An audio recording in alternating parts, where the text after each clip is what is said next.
नमस्कार शेतकरी मित्रांनो, रुपाली सूर्यवंशी या आमच्या यूट्यूब चॅनलवर आपल्या सर्वांचे स्वागत. आज आपण कृषी उत्पन्न बाजार समिती नाशिक येथील कांदा बाजारभाव पाहणार आहोत. जे शेतकरी मित्र आमच्या चॅनलवर नवीन असतील त्यांनी प्रथम चॅनलला सबस्क्राईब करून सपोर्ट करावा.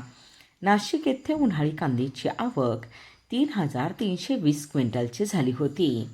उन्हाळी कांद्याला भाव मिळाला आहे. किमान दर 600 रुपये, कमाल दर 2,400 रुपये, सर्वसाधारण दर 1,850 रुपये असे होते नाशिक येथील प्रति क्विंटलमधील कांदा बाजार भाव. 3,320 क्विंटलची झाली होती. उन्हाळी कांद्याला भाव मिळाला आहे. किमान दर 600 रुपये, कमाल दर 2,400 रुपये, सर्वसाधारण दर 1,850 रुपये असे होते नाशिक येथील प्रति क्विंटलमधील कांदा बाजार भाव.